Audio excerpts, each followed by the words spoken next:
யோபு 42 அதிகாரம் 2வது வசனம். தேவரீர் சகலத்தையும் செய்ய வல்லவர், நீர் செய்ய நினைத்தது தடைப்படாது என்பதை அறிந்திருக்கிறேன். தேவரீர் சகலத்தையும் செய்ய வல்லவர், அவர் செய்ய நினைத்து தடைப்படாது. கர்த்தராகிய ஆண்டவர் அவர் என்ன செய்ய நினைக்கிறாரோ அது நம் வாழ்க்கையில் நடக்கும். ஆகவே நம் பல வேளைகளில் மனிதர்களால் வஞ்சிக்கப்படுகிறோம், காயப்படுகிறோம், நெருக்கப்படுகிறோம். வீட்டிலே உபத்திரம், வெளியில் உபத்திரம், எல்லா இடத்துலையும் வெட்கப்படுதல், இல்லைன்னா பெரிய போராட்டங்கள் நம்ம வாழ்க்கை சூழ்ந்திருந்தாலும் தேவன் செய்ய நினைத்து தடைப்படாது. அவர் குறித்த காலத்திலே அவர் நம்மை ஆசீர்வதிப்பாராக. இந்த நல்ல நாளில் தேவன் கூட இருப்பாராக. இந்த நாளில் தேவனை நாம் பறைசாற்றுவோமாக.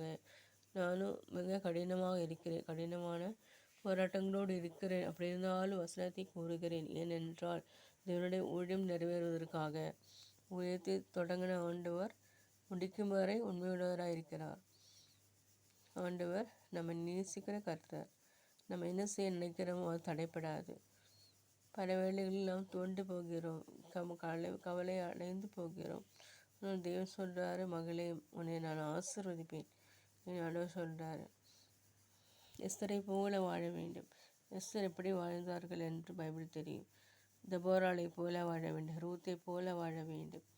இதில் எஸ்தர் தான் எனக்கு பிடித்த ஒரு கிறிஸ்துவ ஹீரோ. ஸோ ஆண்டவர் எஸ்தரை போல பயன்படுத்த நாம் ஜெபிக்க வேண்டும். நம் கடின பாதையிலே போகும்பொழுது தேவரீர் சகலத்தையும் செய்ய வல்லவர், நீர் செய்ய நினைத்து தடைப்படாது. பொறாமையின் எண்ணங்கள் கொண்ட காயின், ஹாபேல் சகோதரர்கள் பொறாமை கொண்டார்கள். அதில் காயின் இல்லை. காயின் ஹாபேலை கொன்று போட்டார்கள். ஆகவே அப்படிப்பட்ட உலகம் இன்றும் அதே உலகம்தான். சகோதரம் சகோதரியும் ஒற்றுமை இல்லை. பிள்ளைகள் பெற்றோருக்கு கீழ்ப்படுவதில்லை. மனைவிமார்கள் கணவருக்கு கீழ்ப்படுகிறதில்லை. கணவன்மார்கள் மனைவியோடு அன்பாக இருப்பதில்லை. ஒரு மனிதனோட வீட்டுக்காரே அவனுடைய சத்துருக்கள்னு பைபிளில் போட்டிருக்கு. அப்படிப்பட்ட ஒரு கடைசி காலகட்டத்தில் வாழ்ந்து வருகிறோம். அப்படி இருக்கும்போது தேவனை பற்றுதலாக இருக்க வேண்டும். அவர் தேவனுடைய சகலத்தையும் செய்ய வல்லவர். அவர் நம்மை பிரச்சனைகள், போராட்டம் இவற்றையெல்லாம் மாற்றுகிற தேவன். அவர் ஆசீர்வதிப்பாராக, உயர்த்துவாராக. நிந்தைகள், போராட்டங்கள், தோல்விகள், சஞ்சலங்கள் எல்லாம் வந்தாலும் தேவன் நம்மோடு இருக்கிறார். இம்மானுவேல் தேவன் கூட இருக்கிறார். அவர் இருக்கும்பொழுது பயமே. ஆண்டவர் நம்மை இருக பிடித்து கொண்டிருக்கிறார். அவர் இருப்பதனால நாம் கலங்க வேண்டியதில்லை. ஆகவே இந்த பொல்லாத உலகத்தில் வசனத்தை தியானிப்போமாக.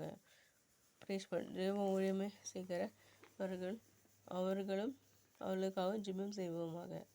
ஆமீன், ஆமீன்.